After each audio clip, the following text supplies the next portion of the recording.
नमस्कार आप सभी को। मेरा नाम आर्यन गुप्ता है और मैं ESIC medical college and hospital में सेकंड ईयर का एमबीबीएस छात्र हूँ। हमने एक नाटक तैयार किया है, मरीज का फर्ज एडीआर को करे दर्ज। एडीआर का रोग नया नहीं पुराना है, भ्रम से पीड़ित लोगों को बचाना है, इस समस्या को मिलकर भगाना है। भ्रम? कैसा भ्रम? एडीआर को मामूली समझने का भ्रम। ये एडीआर क्या होता है? दवाइयों के रिएक्शंस के तत्कालीन लक्षण जैसे शरीर पर जगह जगह दाने निकलना, खुजली होना, गले में दर्द, सूजन इत्यादि। आइए देखते हैं कैसे सही जानकारी ना होने की वजह से एक आम आदमी की जान पर बात बनाई। राम राम भाई सारा राम भाई राम राम लगता रे। अरे भाई के सुनाओ यार। इधर रखी के बाद अरे भाई के सुनाओ यार, जिंदगी के टंटे खत्म होने ना। अरे एक खत्म हो दूसरा चालू हो जाए। और ये नौकरी हो चाहे छोकरी दोनों लेनी कर रखी है। अरे मैं बताऊं इनका रामबाण इलाज यो ले तू इनने पी अन्यू चाल बाबा की दया था। जेन्युइन ले भाई तू भी ले। हाँ भाई और बताओ ठीक ठाक सब? बढ़िया भाई। या हर बीमारी का इलाज है या हर बीमारी ने मिट सके या अकेली चीज? ठीक है भाई। सही कह रहा है। दिल की, पेट की, हर बीमारी, कोलेस्ट्रॉल हो, कोई भी समस्या हो या लो। अरे भाई वो सब तो ठीक है यार, पर तारे भाई का थोड़े दिन पेट में दिक्कत सी हो यार। पेट में खिचखिच विक्स की गोली लो, खिचखिच दूर करो। अरे मेरे भाई वाह है गले की दवाई, अपने पेट में दिक्कत है यार, कैसी बात कर रहे हो आप? विक्स छोड़ो, इनो लो, काम शुरू 6 सेकंड में। अच्छा भाई। हाँ भाई। अरे मैं बताऊं इन दोनों छोड़ दूं। अच्छा। इसका बढ़िया इलाज फ्लेक्सोन की आवे एक गोली। ओके। पेट में हो कभी भी कोई भी दिक्कत, वह एक गोली ले काम करेगी, लेकिन शर्त है लेनी इस गिल पड़ेगी। अरे यूं काम नहीं करने की। वाह चलो भाई में दवाई तो है ना यार, तो यार ले ला है। या भी ठीक है। अरे भाई यूं मानकर अपने दोस्तों की बात फ्लेक्सोन खाकर वो दर्द से पा रहा था आराम। आइए जानते हैं कुछ दिनों बाद क्या हुआ इसका परिणाम। हे प्रभु, हे हरे राम कृष्ण जगन्नाथ प्रेमानंद, ये क्या हुआ? इतना ज्यादा दर्द। अभी मेरी उम्र ही क्या है? चिल्ला ले और जोर से चिल्ला ले, क्या हुआ? माँ बहुत ज्यादा पेट में दर्द हो रहा है। तो दर्द होना ही है ना, सुबह शाम चाउमीन मोमोज खिला लो, घर पे तो पैर टिकते नहीं साहबजादे के, और वो भी एक्स्ट्रा स्पाइसी। माँ अब क्या करूं? अब क्या करना है? बिट्टू बिट्टू गेर इसने गाड़ी में चल। अरे ये सब अचानक क्या हो गया? उठा है वही पुराना दर्द या हुआ है दवा का कोई गलत असर? आइए जानते हैं।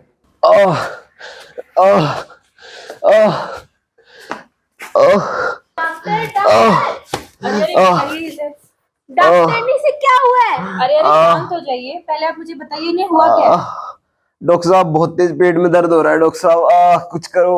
आप मुझे ये बताइए, आपने सुबह कुछ ऐसे खाया तो नहीं था जिसके कारण आपको फूड पॉइजनिंग हो गई हो? कुछ खाया था? नहीं मैंने तो आज सुबह से कुछ भी नहीं खाया डॉक्टर साहब। या फिर ये बहुत ज्यादा तला हुआ खाना या बाहर का खाना खाते हो? तला हुआ तो बहुत खाता है, पर इतना भी नहीं खाता जितना इसके पेट में दर्द हो जाए। डॉक्टर साहब आज पहली बार इतना तेज पेट में दर्द हुआ है। वैसे कभी कभी एसिडिटी की प्रॉब्लम तो हो जाती है, उसके लिए मैं कॉम्बीफ्लेम नाम की दवाई ले लेता हूँ। कॉम्बीफ्लेम एसिडिटी में? ये किसने बता दिया आपको? वो मेरे दोस्त हैं। कौन है वो दोस्त? जियान और सुनियो। ये तो आपने बहुत भारी गलती कर दी। एसिडिटी में कॉम्बीफ्लेम बिल्कुल नहीं लेनी चाहिए थी, और वो भी खाली पेट। कॉम्बीफ्लेम में पैरासीटामोल और आइबुप्रोफेन होते हैं, जो कि खाली पेट लेने से लंबे समय तक बहुत ज्यादा नुकसान करते हैं। मैं अभी आपको कुछ जांच लिख के दे देती हूँ, आप वो कराइए, फिर हम देखते हैं आपका क्या करना है। आराम के लिए जो दोस्त की बताई खाली थी दवाई, अब उसकी करनी पड़ रही है भरपाई।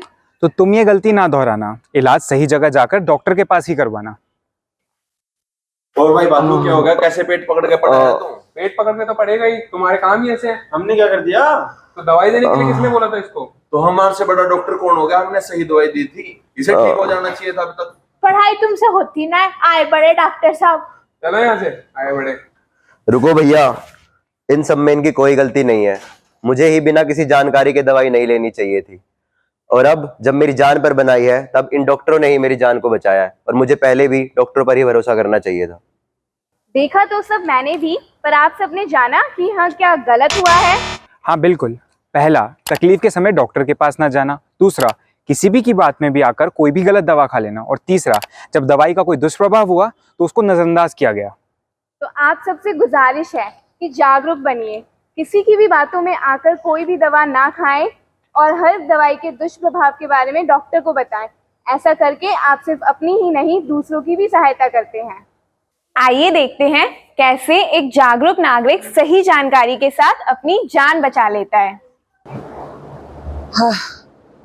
क्या हुआ पापा?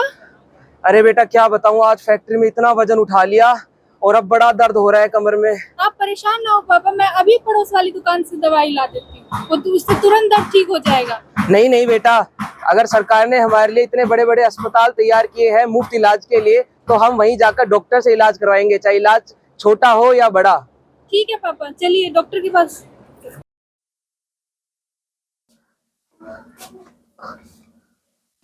आइए बैठिए। क्या तकलीफ है आपको? डॉक्टर साहब, मेरी कमर में बहुत दर्द हो रहा है। ये दर्द कब से हो रहा है? ये कल से काफी बढ़ चुका है। आप कोई भारी सामान तो नहीं उठाते हैं? मैं मजदूर हूँ एक, और फैक्ट्री में ज्यादा वजन तो उठाना ही पड़ता है डॉक्टर साहब। ठीक है, आप फिक्र मत कीजिए, मैं आपको कुछ दवाइयाँ लिख के दे देती हूँ। पर ध्यान रहे, ये दवाइयाँ सिर्फ तभी लेनी है जब आपको बहुत ज्यादा दर्द हो, कम दर्द में नहीं लेनी है और इनकी आदत नहीं बनानी है। और अगर इन दवाइयों को खाने के बाद आपको कोई भी तकलीफ हो तो हमें आकर जरूर सूचित करें। ठीक है। दवाई खानी तो नहीं थी रोज, पर बेचारे गरीब पर था पत्थर का भी इतना बोझ। हर दर्द में वो मीठी गोली बहुत है भाई, और अपने साथ अनजान बीमारियों को भी ले आई। अरे रानी बेटा, ये कमर का दर्द तो ठीक हो चुका है, पर ना जाने छाती में बड़ा दर्द सा होता है, खिंचाव खिंचाव सा रहता है। पापा, डॉक्टर ने दर्द की दवाई तो दी है, चाहे सीने की हो या कमर की, आप वो ले लो। घड़ी थी चुनाव की, पर याद आई बात डॉक्टर साहब की। कोई भी दर्द हो अनजाना, मुझे आकर जरूर बताना। बस इन्हीं बातों को याद करके मजदूर डॉक्टर के पास पहुंच जाता है। आइए बैठिए।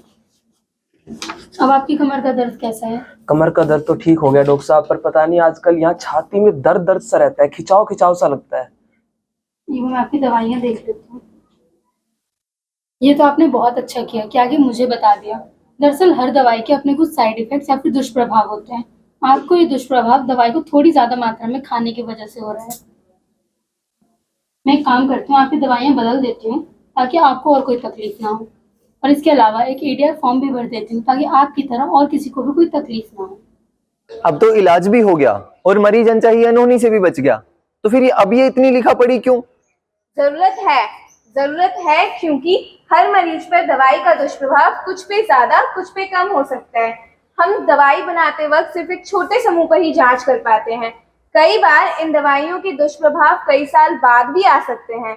इसलिए जरूरत है कि आप सभी जागरूक बने, इन दवाइयों के दुष्प्रभाव के बारे में सरकार को जल्द से जल्द दर्ज करें। यदि आपको किसी भी दवाई के कारण हाथों पैरों में झंझनाहट, जलन, सर में दर्द, पेट में दर्द, किसी भी प्रकार का साइड इफेक्ट या दुष्प्रभाव दिखता है तो अपने नजदीकी डॉक्टर को जरूर संपर्क करें।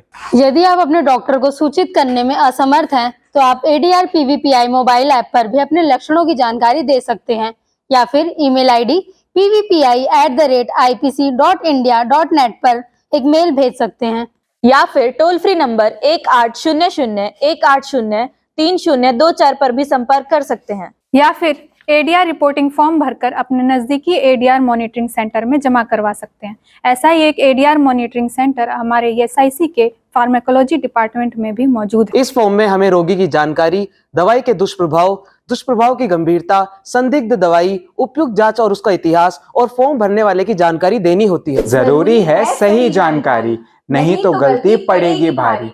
हमने जो दी आपको जानकारी, जागरूकता फैलाना अब आपकी जिम्मेदारी।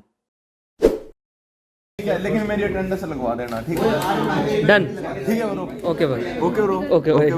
आप घर वो लेके आए हैं? मैं फ्रेंड सर दोस्त है मेरा, यही चाहिए मेरे को, भाईचारा। नहीं चेंज नहीं हो रहा है। इसको ही रखना भाईचारा। खिच विक्स की गोली लो, खिच दूर करो। अरे भाई विक्स डाउन दी वा, अरे सीट शेर। अरे चित्ता ही कह दे यार ने भी। अरे असलम भाई तुम यहाँ पे मकसद मत भूलना। अरे मकसूद भाई इंशाअल्लाह मकसद नहीं भूलना।